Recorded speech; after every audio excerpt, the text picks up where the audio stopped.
Hello dear students to welcome back to a news channel. Students, आज हम बात करेंगे थाईलैंड और कंबोडिया के बीच एक पुराने बॉर्डर डिस्प्यूट की, जिसमें अब फिर से वायलेंस स्टार्ट हो गया है। ओके, तो उसके बाद हमारे पास सेकेंड आर्टिकल है, UN halved its emergency aid budget. Now, students, Thailand's army carried out airstrikes on Cambodia on Monday. Okay, and Thailand say that it was a response to the killing of two Thai soldiers during their earlier border attacks. So Cambodia ने कहा कि we did not attack, Thailand attacked first. And this small clash reminded the entire world of longer, deeper and older conflict. क्या था conflict, क्यों start हुआ, कब से start हो रखा है, उसे हम समझेंगे। तो ये झगड़ा सिर्फ आज का नहीं है स्टूडेंट्स। इन रियलिटी ये जो झगड़ा है, ये 100 साल पुरानी कॉलोनियल हिस्ट्री में है। So this border has been a hot spot of violence, especially in July this year. जुलाई में ये स्टार्ट हुआ जहां पे 48 पीपल की डेथ हो गई। 48 people were killed and thousands from both sides were temporarily displaced. So what is this border dispute? Students, both countries share a long border. ठीक है, अब ये दोनों कंट्रीज एक बॉर्डर शेयर करते हैं, और जो बॉर्डर है, इस बॉर्डर की ड्राइंग, मतलब इस बॉर्डर को कब बनाया गया था, इसकी ड्राइंग कब हुई थी? 1907 में, by France, which was then ruling Cambodia. तो फ्रांस ने ही बनाया, और फ्रांस उस टाइम पे कंबोडिया पे रूल कर रहा था। Thailand that time was known as Siam. ठीक है, थाईलैंड तब सियाम के नाम से जाना जाता था, इंडिपेंडेंट था। And Cambodia was a French colony, so Cambodia was a French colony and Thailand was independent. So the border was drawn by the colonial power, and both Thailand and Cambodia feel the map was unfair. तो दोनों देश को लगा कि उनकी culture काफी similar है, और दोनों देश के जो, मतलब कि जो उनकी, अगर हम कल्चर की बात करते हैं स्टूडेंट, दोनों के कल्चर काफी ज्यादा सिमिलर हैं। दोनों थेरावाड थेरावाड बुद्धिज्म को फॉलो करते हैं। फिर भी नेशनलिज्म ने दोनों को अलग अलग ओरिजिनल ओनर कहने पर मजबूर कर दिया, क्योंकि पॉलिटिकल रीजन की वजह से दोनों का अलग है। लेकिन अगर हम रिलीजियस सिमिलैरिटी की बात करते हैं, रिलीजन सिमिलैरिटी की बात करते हैं, दोनों थेरावाड बुद्धिज्म को फॉलो करते हैं। अब बिगेस्ट फ्लैश पॉइंट क्या है इनकी झगड़े का? तो सबसे बड़ा जो फ्लैश पॉइंट है, वो एक थाईलैंड में एक मंदिर है। ठीक है, टेम्पल है, प्रिय विहार। सो फ्रा विहार, इस थाईलैंड में से फ्रा विहारन भी कहते हैं। And this temple is important because it is religiously sacred and it has culture, it has, मतलब it is culturally symbolic for them. And ये हिस्टोरिकली भी बहुत ज़्यादा ग्रैंड है, मतलब कि 11th और 12th सेंचुरी के खमेर एम्पायर ने इसको बनाया था, तो काफी ज्यादा इंपॉर्टेंट है इस टेम्पल की, आप ये समझो। ठीक है, सो टेम्पल दोनों देशों के लिए, दोनों देशों के लोगों के लिए बहुत ज्यादा इंपॉर्टेंट है। एंड इसीलिए दोनों इसे अपना अपना हेरिटेज बताते हैं। तो दोनों इसे क्या बताते हैं कि ये हमारा है, right? Now the temple lies on a cliff in Dangrek Dangrek mountain. So this temple lies on a cliff, and according to 1904 treaty, temple should have been in Siam, meaning modern day Thailand. But 1907 French map placed temple inside Cambodia. 1904 की जो treaty हुई थी उसके according Thailand के पास temple होना था, लेकिन 1907 में जो फ्रेंच बॉर्डर बनाया गया, उसमें जो टेम्पल है वो कंबोडिया में रख दिया गया। अब उस टाइम पे Thailand objected weekly. Letter during world war 2 Thailand took control with Japan's help, and after the war the temple returned to French Cambodia. So this confusion created the modern conflict.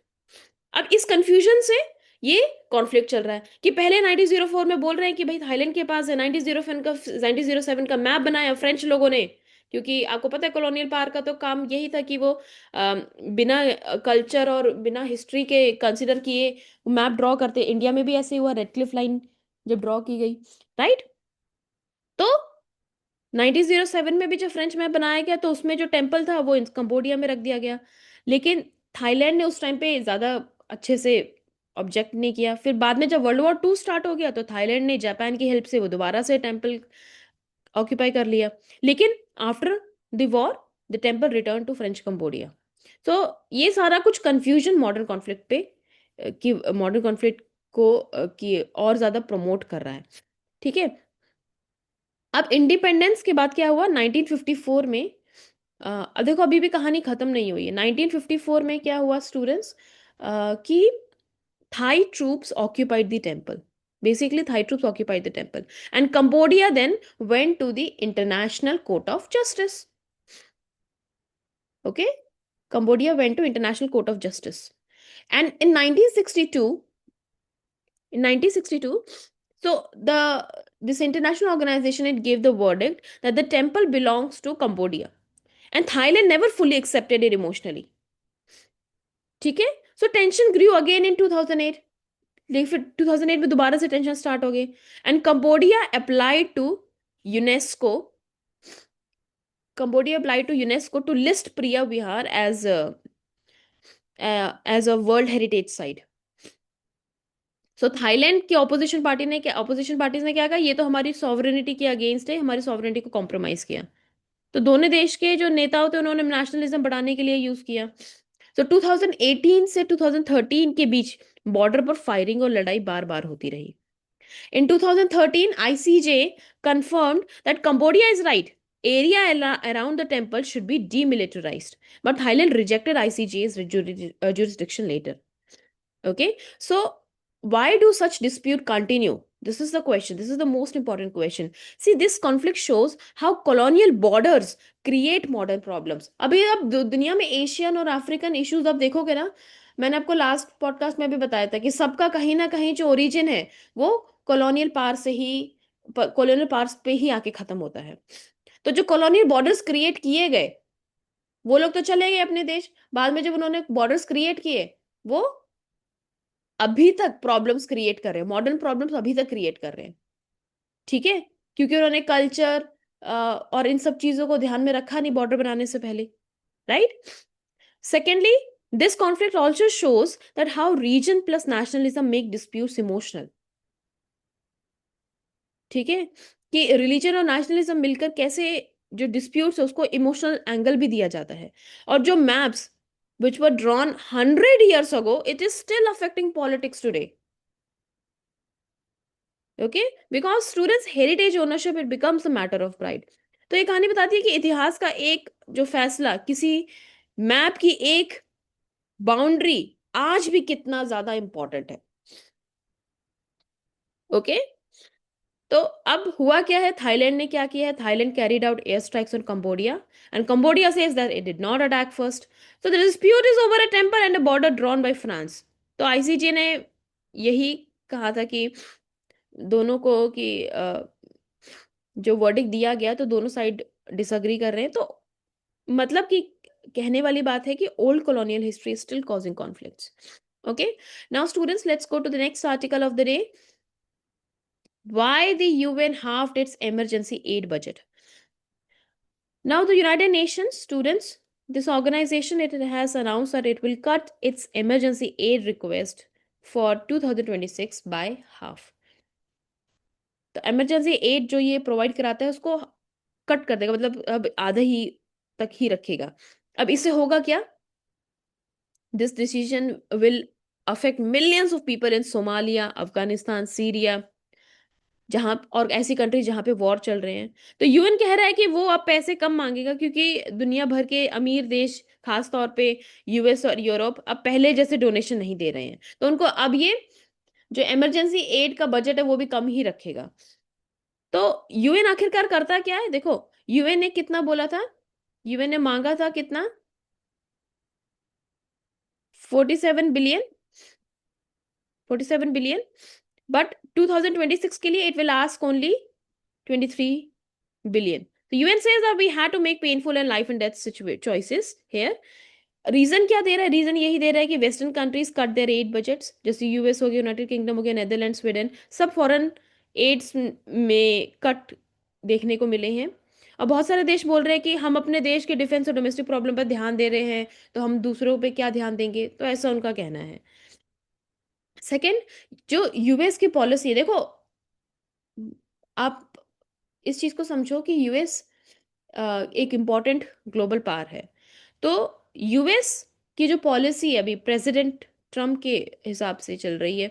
So US withdraw from several UN agencies.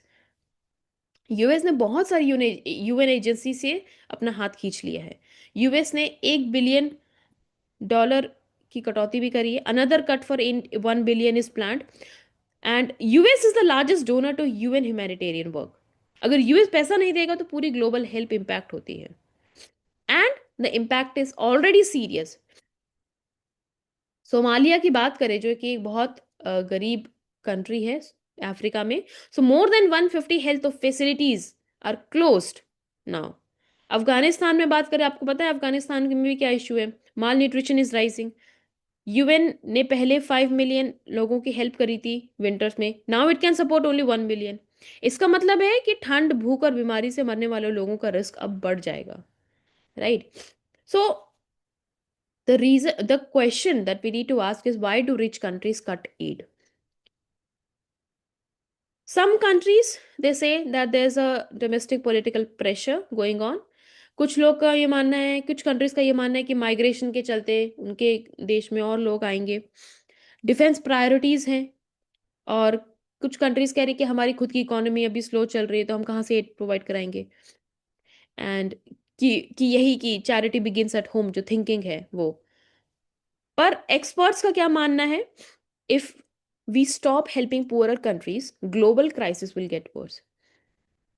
Okay, so this raises big challenges that now who will fund global humanitarian work?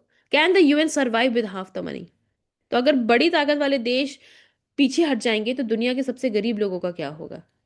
All right, तो ये question इस news में raise होते हैं। All right students, so that will be all for today, and I'll see you in the next episode. Bye bye.